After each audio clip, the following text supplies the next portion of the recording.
Halo, assalamualaikum warahmatullahi wabarakatuh. Selamat datang kembali guys di channel Trader FX. Oke, kali ini kita akan sharing kembali. Cuman sudah saya bilang ya di thumbnail bahwa ini hanya untuk pemula. Jadi buat teman-teman yang sudah master, yang sudah mahir, ya bisa di skip saja, ya kan. Cuman kalau mau nimbrung ya nggak apa-apa. Cuman ya karena ini memang materi benar-benar penting buat pemula seperti saya ini ya, masih belajar. Tapi buat teman-teman yang sudah mahir ya mungkin ini ya angin lalu. Cuman tetap ini dasar, ini penting ya, siapa tahu buat pengingat nggak masalah. Oke teman-teman yang masih benar-benar pemula, yang masih baru belajar atau mungkin sudah lama seperti saya belajarnya tapi tetap ya begini-begini aja, artinya setiap saat harus tetap belajar. Mari kita kupas.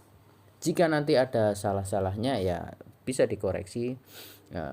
Saya cuma berharap semoga materi ini bisa menambah setidaknya pengetahuan atau wawasan buat teman-teman sekalian. Oke, langsung saja teman-teman. Jadi begini, ketika kita trading pertama kali tentu kita akan melihat struktur market di time frame besar, ya kan. Jadi market itu sedang apa gitu ya, sedang tren kah, sedang sideways kah, ya kan. Kalau misalkan sedang tren, dia trennya kemana gitu, atas atau bawah gitu kan. Nah, misal seperti ini sangat penting sekali. Nah, ketika harga sedang trend down seperti ini, oke.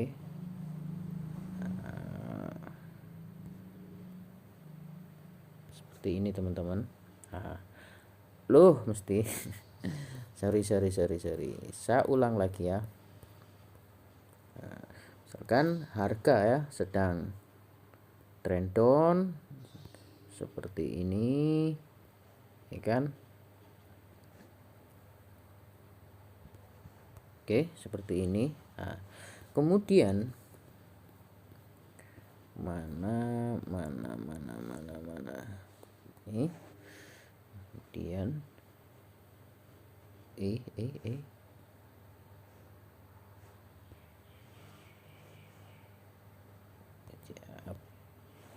hapus dulu ya. Brush. Oke, kok gini ya. Oke, hapus dulu. Mana menggunakan brush ini.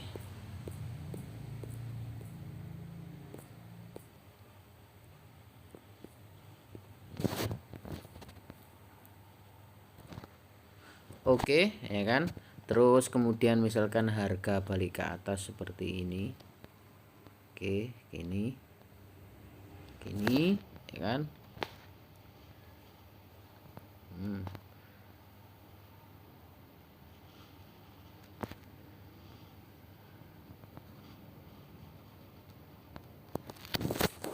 Oke, seperti ini aja. Misal seperti ini ya. Nah, ini market sedang trend down. Nah, dan saat ini harga ya kan, harga sedang berada di sini.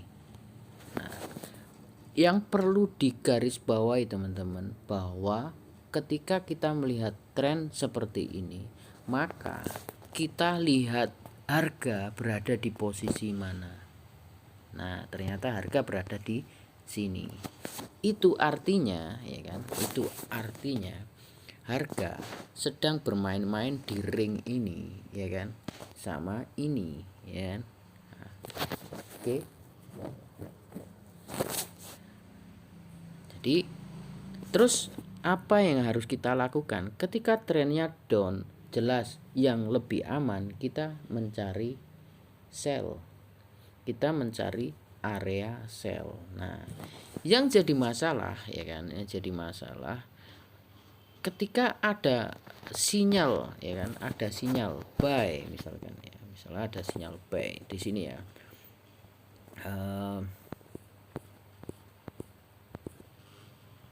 Di sini ketika harga ini naik dan kan kemudian turun, kemudian naik, ya kan, kemudian turun, nah kemudian naik. Oke, seperti ini. Nah, di sini kalau kita lihat, ya kan, kita mempunyai area untuk open posisi buy di sini, ya kan. Kenapa? Karena, ya kan, di sini teman-teman lihat ada resisten di sini yang sejajar dengan rally base rally, iya kan, ada rally base rally ya. Nah, apakah kita bisa buy? Nah, ingat teman-teman, kita tadi mempunyai area atau kawasan, ya kan, harga sedang bermain-main. Kalau kita mau ambil buy ini sangat-sangat bahaya ya sebenarnya. Cuman kalau ada sinyal buy bagaimana, ya kan, gitu nih. Nah, kita gambar dulu area pembatasnya. Jadi harga itu bermain-main di area ini teman-teman.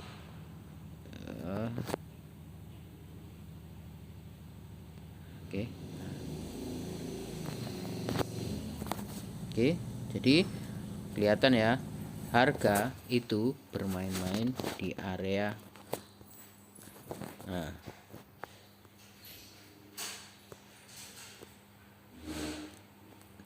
di area ini sama area ini. Nah, masalahnya sekarang ada sinyal buy ini di sini.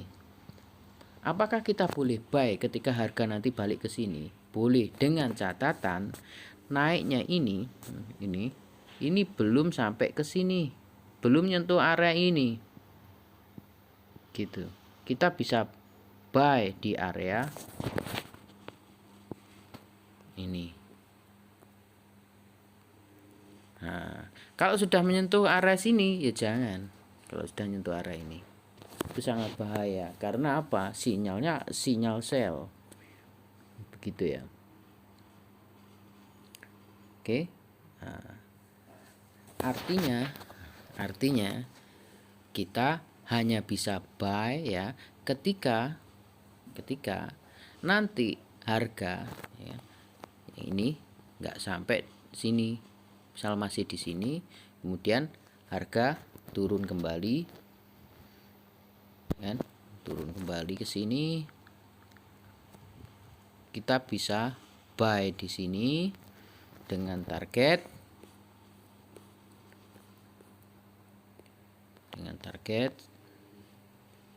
zone di sini. Oke, seperti itu. Nah, SL-nya di mana? Kalau seperti ini, ya SL-nya di sini teman-teman, di bawahnya ini base ini, kasih space berapa? Karena kalau ini sudah di break, ada kemungkinan dia akan lanjut turun, melanjutkan trennya, gitu. Nah, TP-nya di sini, ya kan? TP-nya di sini. Jangan pas di sini, dikasih jarak lah di bawahnya, zone di sini. Gitu. Nah, gitu. Itu TP-nya. Nah, kalau misalkan ya, harga ini sudah menyentuh ke sini ya, sudah menyentuh ke sini. Nah, kita cari sinyal sell. Nah, ya kan, kita cari sinyal sell. Misal ini ya, harga ini sudah sampai sini, maka kita nyari pola seperti ini.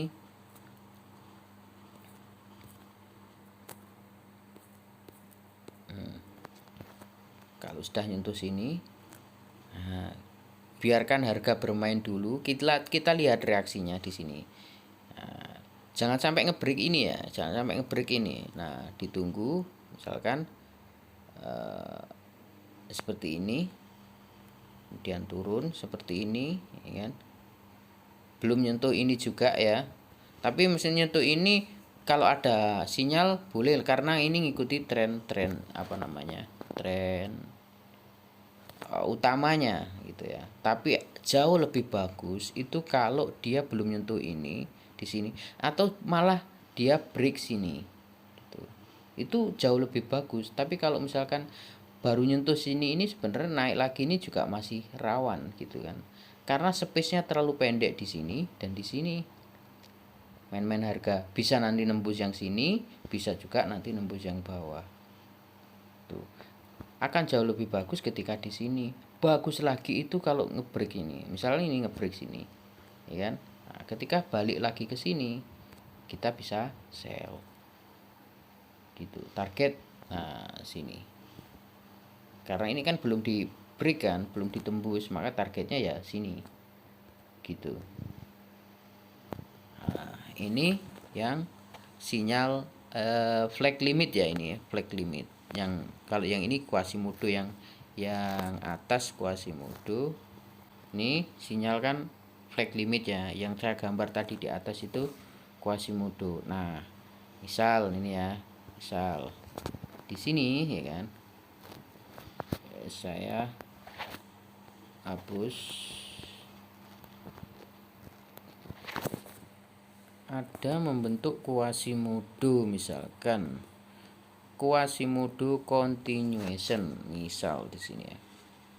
Ini naik, kemudian turun, membentuk low di sini dan bentuk high, kemudian turun bentuk lower low, kemudian naik membentuk higher high. Nah, ini penting, sama ketika ini nggak sampai nyentuh sini kita bisa buy nanti di sini, tapi kalau sudah nyentuh sini ya jangan gitu. Mending kita tunggu sell di sini gitu.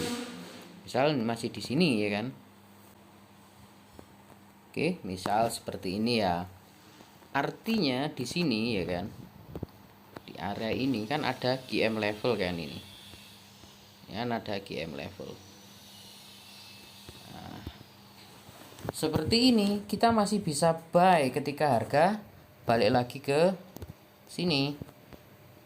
Nah, balik lagi ke sini kita bisa buy. Tapi kalau misalkan nanti dia yang sini ini sudah nyentuh sini, jangan. Bagus lagi kalau misalkan dia break di sini ya kan, sampai nembus sini, ini malah bagus kan.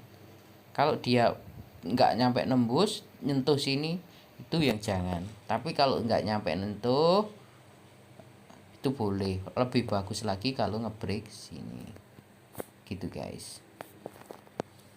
Oke.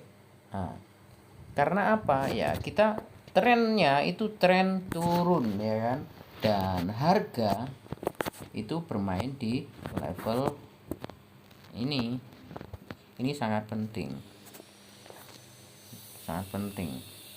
ketika harga masih di kisaran sini, di dalam ring ini ya, kita bisa buy bisa sell dengan target sini dengan catatan kalau mau buy ya kan, karena trennya turun harus harga belum nyentuh sini atau malah justru break sini.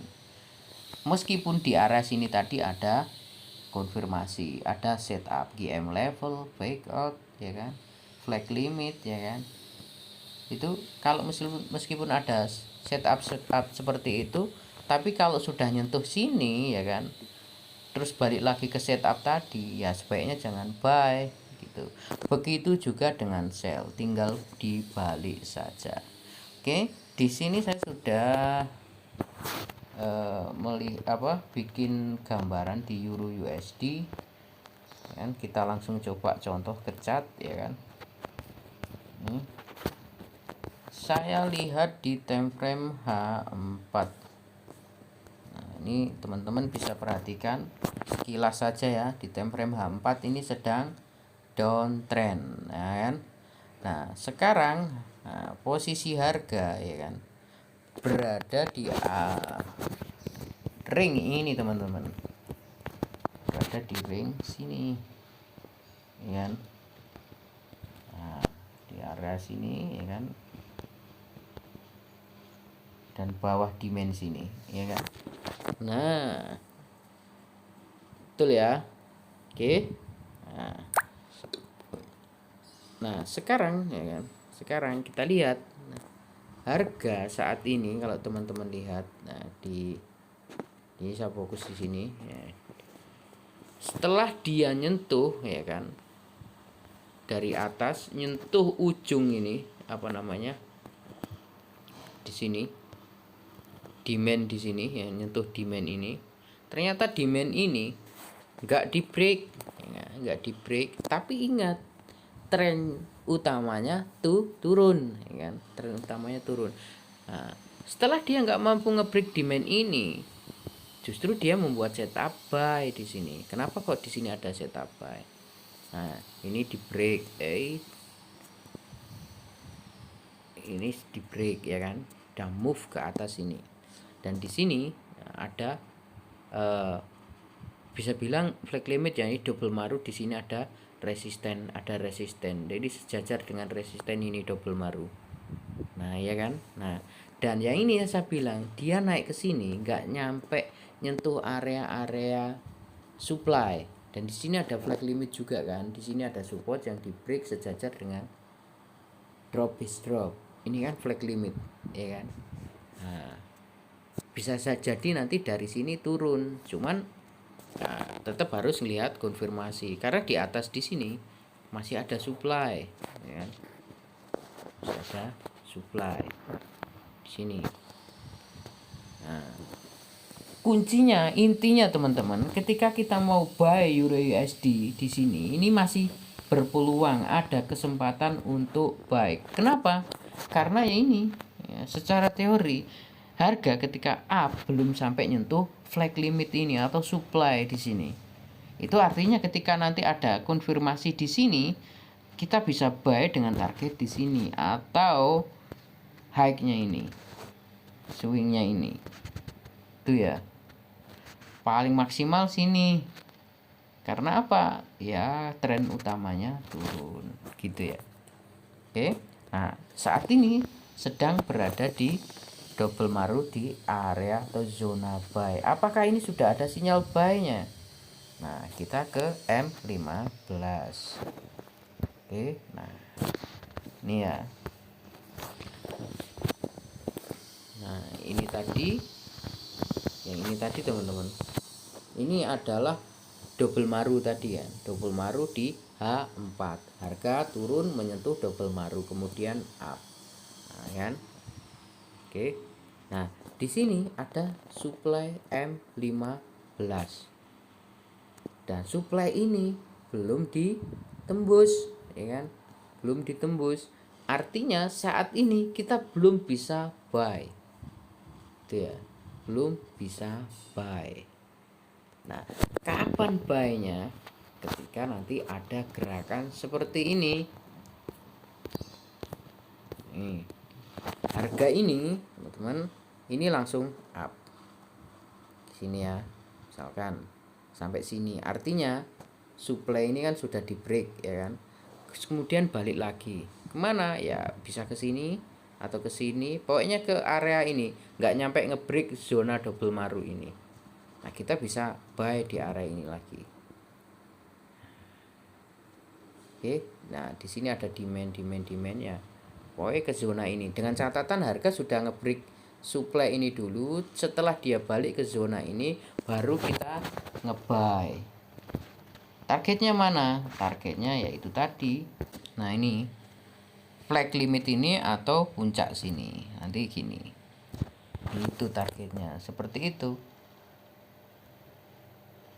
Oke, bisa dipahami teman-teman ya. Jadi ya seperti itu aja kuncinya itu. Coba nanti teman-teman cermati benar-benar, semoga ini nanti bisa membantu pemahaman teman-teman. Ya, intinya kita tetap harus selalu belajar dan belajar. Buat teman-teman yang sudah mahir tentu ini adalah hal yang biasa aja, tapi buat teman-teman mungkin yang masih baru belajar ini sangat penting, dan bagi saya ini juga sangat penting gitu teman-teman ya. Oke. Nah tetap ya harus ada SL, jangan sampai nggak pakai SL teman-teman. Nah ini dikasih SL di bawahnya sini, atau boleh di bawah low-nya sini ya.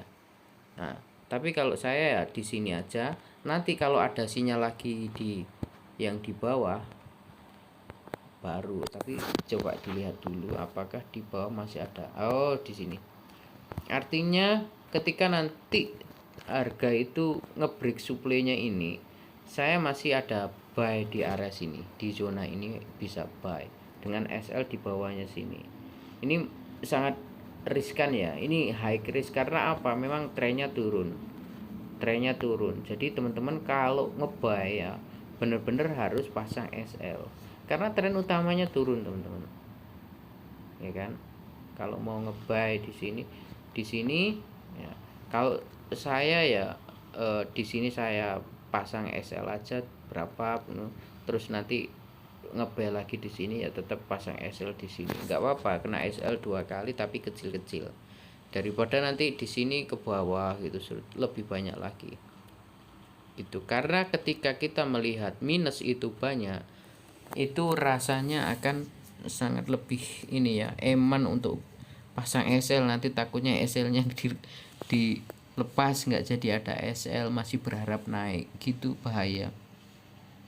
Oke gitu aja teman-teman materinya, semoga bermanfaat. Saya rasa cukup, saya akhiri. Wassalamualaikum warahmatullahi wabarakatuh.